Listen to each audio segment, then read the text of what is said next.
friend, I hope this finds you well. It is summertime. It has been a hot week for me. I don't know about you, but summertime is usually a time when people are planning their trips to the beach, all the vacation and fun family plans that they have.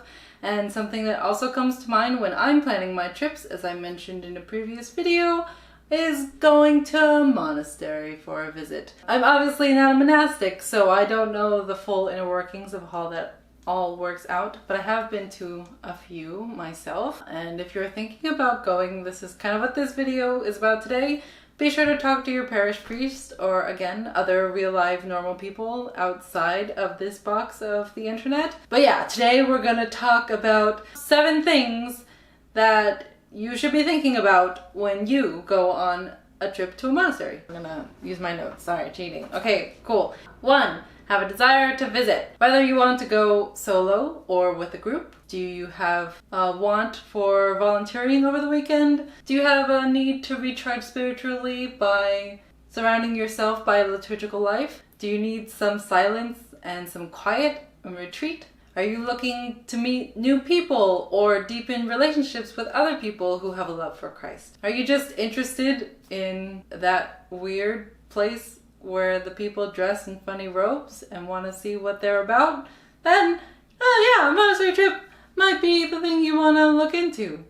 2, know where you're going. Literally. For us here in North America, Alexei Krindatch, I'm saying his name wrong, I'm really sorry. Anyways, he did some really great work where he went all over the country and made like this directory with the help of Holy Cross Orthodox Press and put together this really nifty book that you can totally purchase. And they were also very nice and created a free online electronic copy that you can look at the directory of this for, where they're located and like what jurisdiction, what if they're female or male monastery, what their primary language is. A lot of really good practical information in here and also on their free online source, both of which I'll have links down to in the description. Check out cool resources and know practically if you can actually go or not. If you can't, there are still resources online to look into, but hey, that's also life, right? So cool. There are monasteries that record their services every day that you are free to using the internet.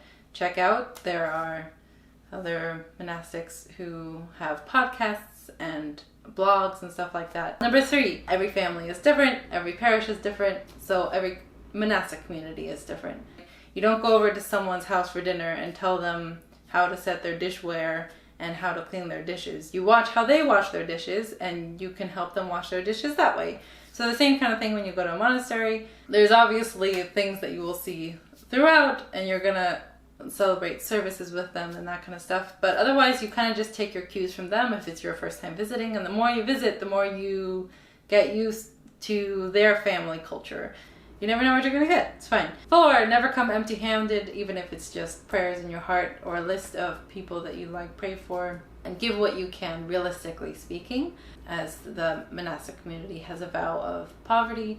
What you give is a generous offer. Like a lot of the stuff that we talked about when you're visiting a church, the same kind of stuff you can bring when you're going to a monastery, because a lot of their life is liturgical, like inside the church service. So you can check out that video.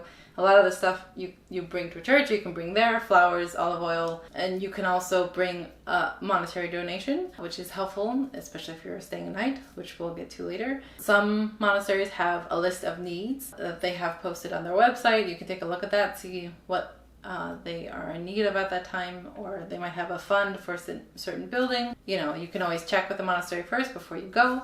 Even just you volunteering while you're there, helping clean the hall or get the wax off the floor in the sanctuary. Even if you have no money in your pocket, that should never be a deterrent for you not to visit a monastery. It's just like a church, right?